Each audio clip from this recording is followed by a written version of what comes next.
Hello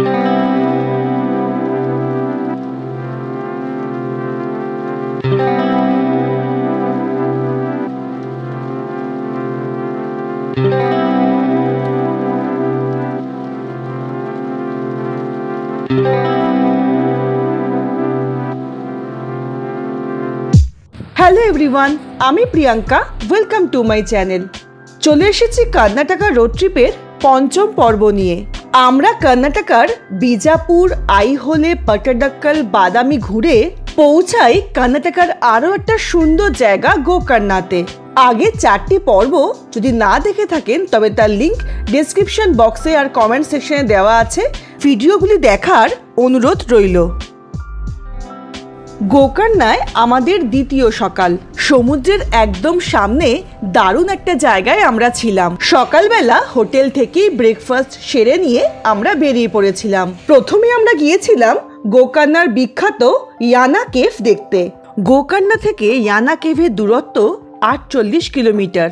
সময় দেখাচ্ছিল 1 ঘন্টা 10 মিনিটের মতো।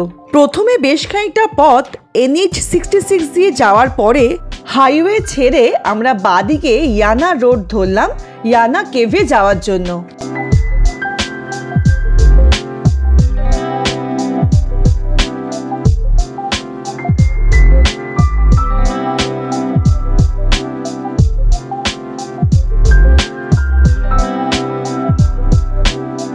বেশ অনেকটা বড় পার্কিং এরিয়া ছিল। এখান থেকে প্রায় 3 কিলোমিটারের মতো রাস্তা পায়ে হেঁটে যেতে হবে। পার্কিং চার্জ নিয়েছিল 40 টাকা। ঘন জঙ্গলের মধ্যে দিয়ে বেশ খাড়া পাহাড়ি রাস্তা।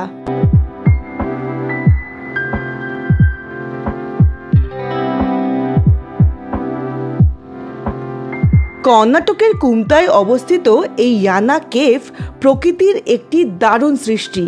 পশ্চিম ঘাটের গভীর জঙ্গলের মধ্যে চুনা পাথরের 2টি বিশাল আকারের পাহাড়। এই জায়গার সাথে একটি পৌরাণিক গল্পের সংযোগ রয়েছে। গল্পটা আমি ওখানে পৌঁছে তারপরে বলছি। পুরো কাঁচা রাস্তা, বর্ষাকালে এখান দিয়ে হেঁটে যেতে বেশ অসুবিধাই হবে। নানান রকমের পাখির ডাক, পোকার ডাক শোনা যাচ্ছিল। মাঝে মাঝেই পাহাড়ের ওপর থেকে জল ঝর্ণার মতো নেমে আসছিল।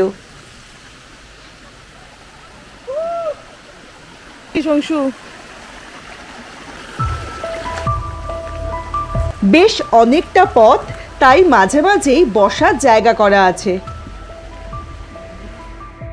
অনেকটা আসার পরে গণেশ ঠাকুরের একটি মন্দির ছিল।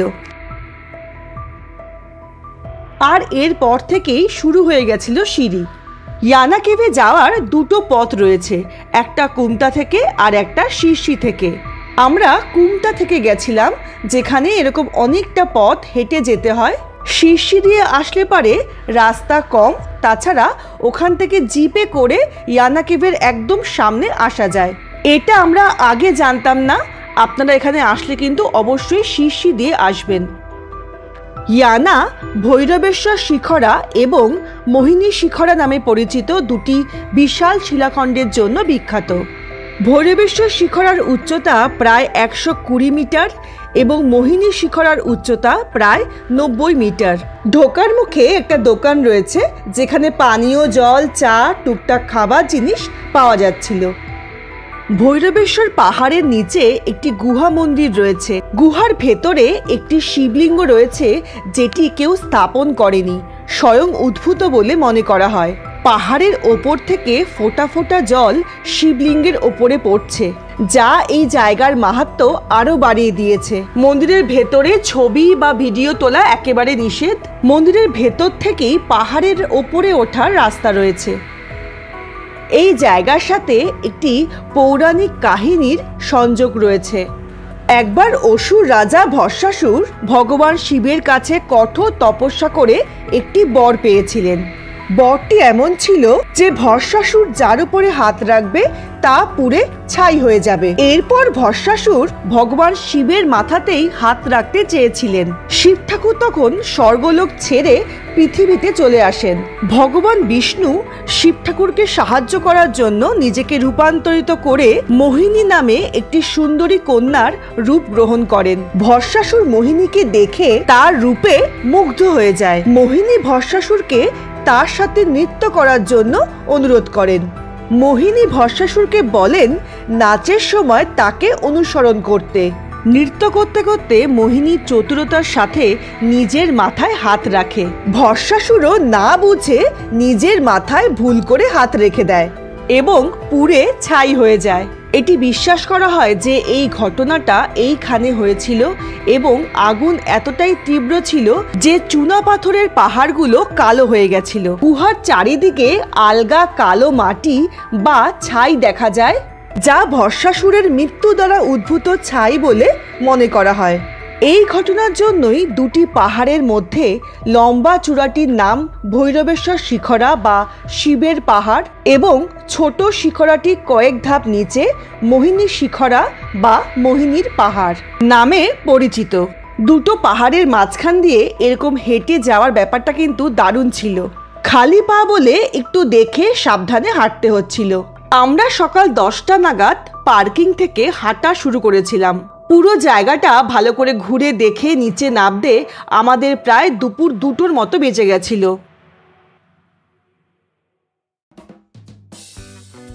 ইয়ানা কেভ থেকে কিছুটা দূরেই বিভূতি ওয়াটারফলস রয়েছে।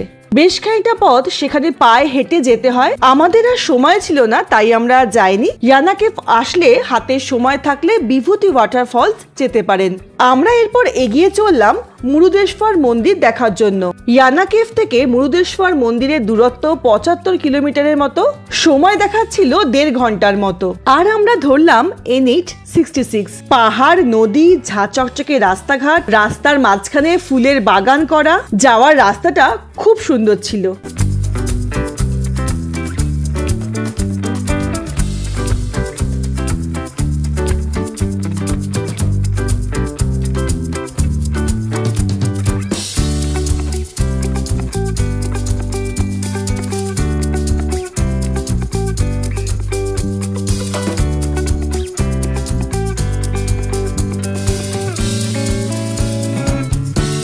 তখন বাজে প্রায় দুপুর 3:30 আর আমরা পৌঁছে গেছিলাম মন্দির কমপ্লেক্সের ভেতরে। মন্দিরের ভেতরে অনেক বড় পার্কিং রয়েছে। যদি নিজেদের গাড়ি নিয়ে যান তবে অবশ্যই ভেতরেই পার্ক করবেন। মন্দির কমপ্লেক্সের ভেতরে বেশ কয়েকটা খাবার দোকান রয়েছে। প্রথমে মন্দিরের একদম শেষ প্রান্তে খুব সুন্দর একটা হোটেল ছিল, সেখানে গেলাম লাঞ্চ করার জন্য। খাবার অর্ডার দিতে গিয়ে শুনি যে 3টের পরে আর লাঞ্চ সার্ভ করা হয় না। এখন শুধু চা, কফি, স্ন্যাক্স এইসবই পাওয়া যাচ্ছিল। কি আর করা যাবে, সেখান থেকে বেরিয়ে আসলাম। তবে এই হোটেল থেকে চারিদিকে ভিউটা দারুণ ছিল।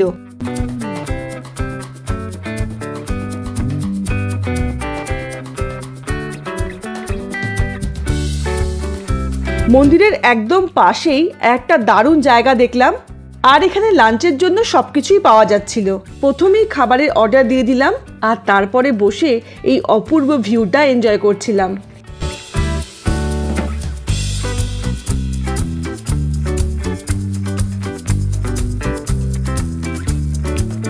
আমরা অর্ডার করেছিলাম ধোসা আর লস্যি। খুব তাড়াতাড়ি খাবার সার্ভ করে দিয়েছিল।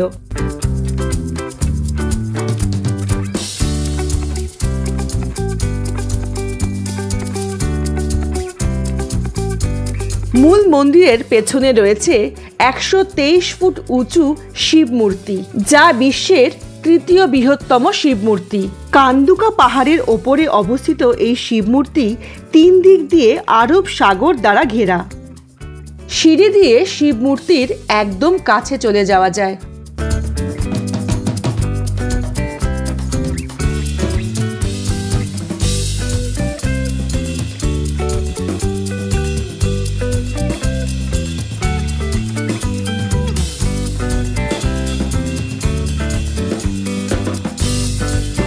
শিব মূর্তির একদম সামনেই রয়েছে নন্দীর বেশ বড় একটি মূর্তি।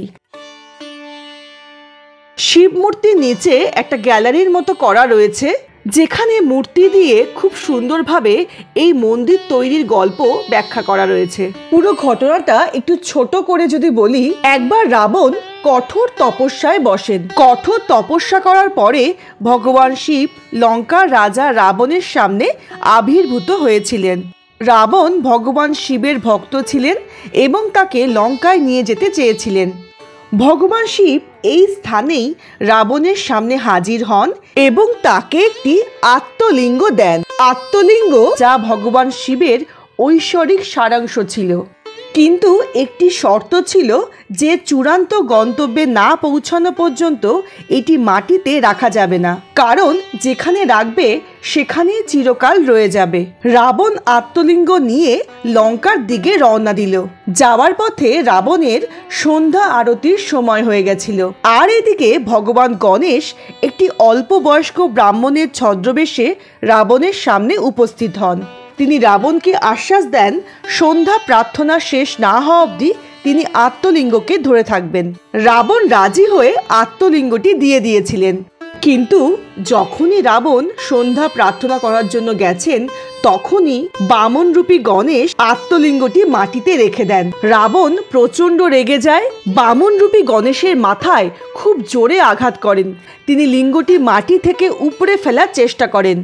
এর ফলে আত্মলিঙ্গটি কয়েকটি টুকরো হয়ে যায় এবং টুকরোগুলি বিভিন্ন স্থানে গিয়ে পড়ে। এইখানে যে অংশটি পড়েছিল সেখান থেকেই এই মন্দিরটি তৈরি হয়েছিল।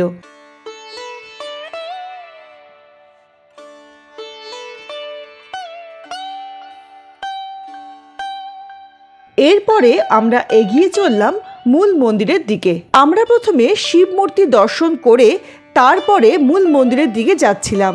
মূল মন্দির থেকে এখানে আসার জন্য মন্দিরের ভেতর থেকেই সিঁড়ি করা রয়েছে।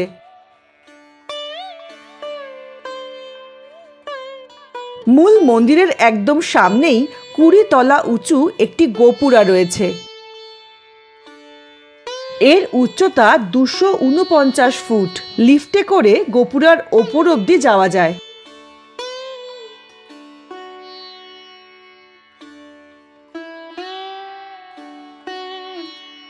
মন্দিরে ঢোকার আগে ফোন, ক্যামেরা, জুতো রেখে দিয়ে যেতে হয়।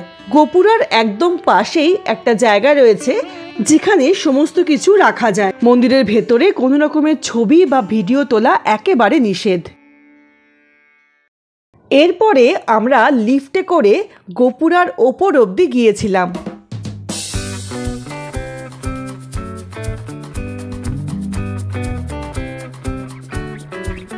এখান থেকে সানসেটটা দেখতে খুব ভালো লাগে, তবে সেদিন মেঘলা ছিল বলে সেভাবে সানসেট দেখা যায়নি।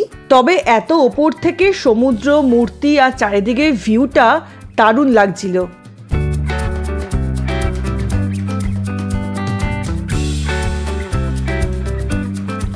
আমরা ছোট্ট করে একটা আইসক্রিম ব্রেক নিয়ে বেরিয়ে পড়লাম আমাদের হোটেলের দিকে। মুরুদেশ্বর থেকে গোকর্ণার দূরত্ব 78 কিলোমিটারের মতো। সময় দেখাচ্ছিল 1.5 ঘন্টা।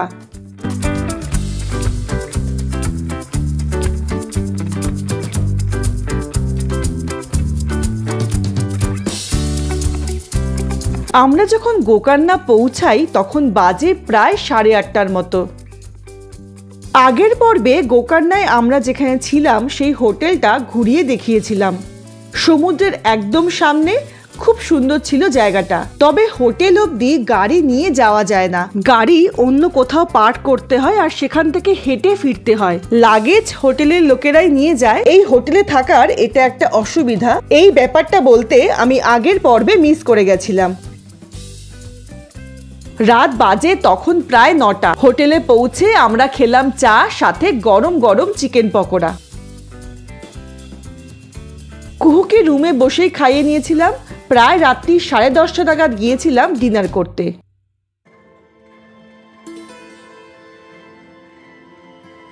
একদম নিরিবিলি সমুদ্রের সামনে এই জায়গাটা 3 দিনের জন্য আমাদের ঠিকানা ছিল। আজকে এখান থেকে চলে যাওয়ার পালা।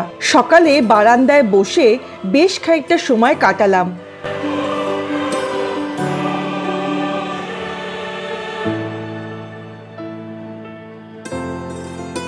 একদিন এখানে খুব ভালো কেটেছে। এত সুন্দর জায়গা ছেড়ে যেতে একটু হলেও কিন্তু মনটা খারাপ লাগে। গোকর্ণা ছেড়ে যাওয়ার আগে আমরা দেখে নিয়েছিলাম গোকর্ণার আরও একটা বিখ্যাত ট্যুরিস্ট ডেস্টিনেশন মির্জান ফোর্ট।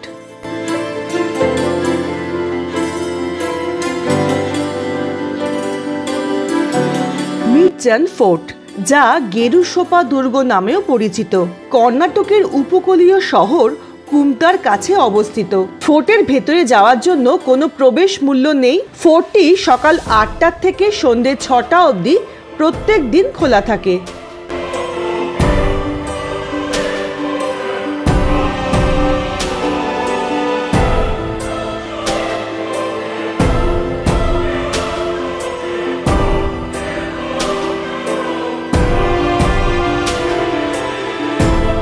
দুর্গটি কবে কিভাবে তৈরি হয়েছিল তা নিয়ে বেশ কয়েকটি গল্প রয়েছে। তার মধ্যে সবথেকে যেটি বিশ্বাস করা হয়, দুর্গটি চেন্না ভৈরবী দেবী, যিনি মরিচের রানী নামেও পরিচিত, 1552 থেকে 1606 খ্রিস্টাব্দে বিজয়নগরের সুরক্ষার জন্য তৈরি করিয়েছিলেন।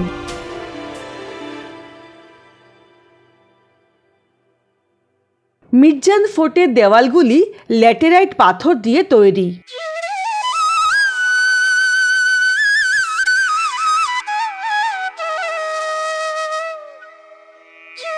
ফোর্টের চারিদিকে রয়েছে ওয়াচ টাওয়ার, তবে নিরাপত্তার কারণে কয়েকটিতে ওঠা নিষেধ। পুরু দেওয়াল, প্রহরী টাওয়ার এবং বুরুজগুলির জন্য দুর্গটি বেশ শক্তিশালী ছিল।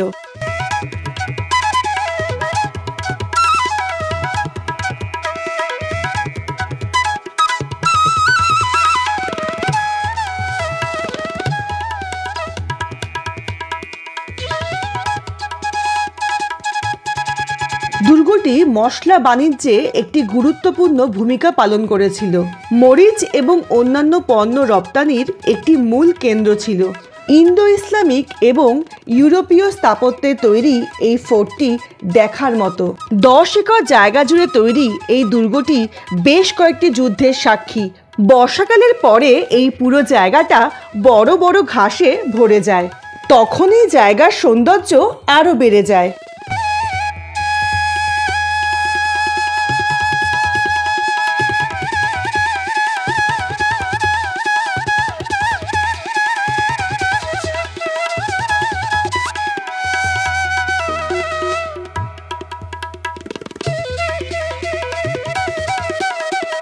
ফোর্টের একদম শেষের দিকে বেশ বড় একটা গাছ রয়েছে। গাছের নিচে বেশ পুরনো একটি দেবী মূর্তি রয়েছে। আমরা বেশ কিছুক্ষণ এখানে বসে কাটালাম।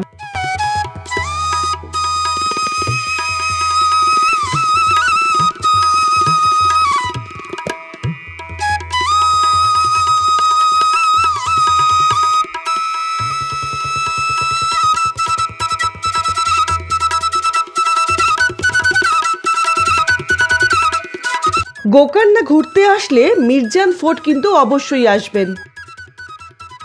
এরপরে আমরা গিয়েছিলাম হোন্নাভার, যেখানে রয়েছে সরবতী নদীর পাশে ম্যানগ্রোভ ফরেস্ট।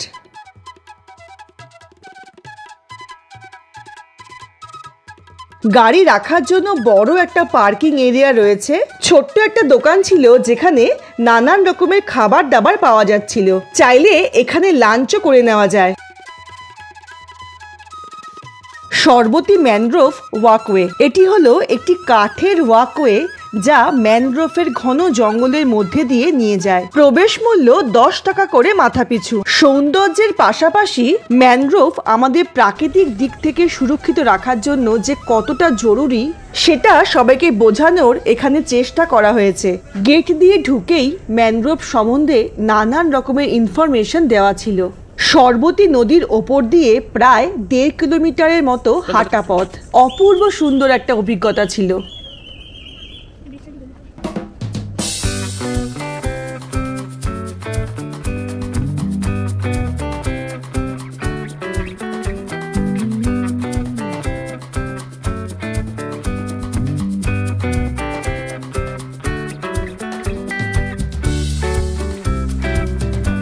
হাঁটতে হাঁটতে আমরা নদীর পাশে এসে পৌঁছালাম।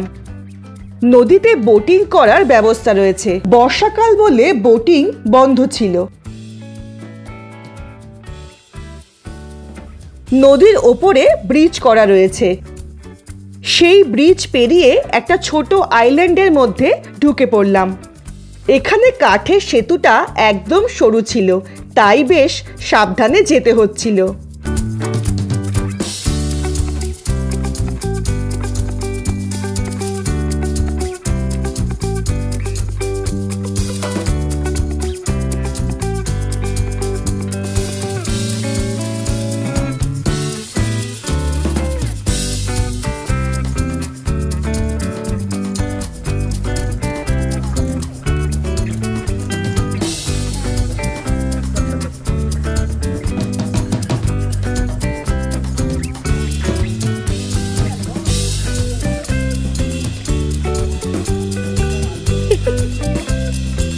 ওখান থেকে বেরিয়ে প্রথমেই আমরা গেলাম লাঞ্চ করতে। চটপট লাঞ্চ সেরে নিয়ে আমরা বেরিয়ে পড়েছিলাম কর্ণাটকা রোড ট্রিপের আমাদের পরবর্তী ডেস্টিনেশন উডুপির দিকে। উডুপিতে গিয়ে আমরা কি কি দেখলাম, দুদিন ওখানে কেমন কাটলো, সেই অভিজ্ঞতা নিয়ে খুব তাড়াতাড়ি ফিরে আসবো।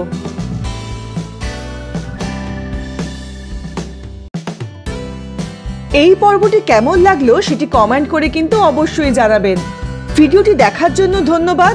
চ্যানেলটিকে সাবস্ক্রাইব করে পাশে থাকবেন। খুব তাড়াতাড়ি ফিরে আসবো পরবর্তী পর্ব নিয়ে। ভালো থাকবেন। নমস্কার।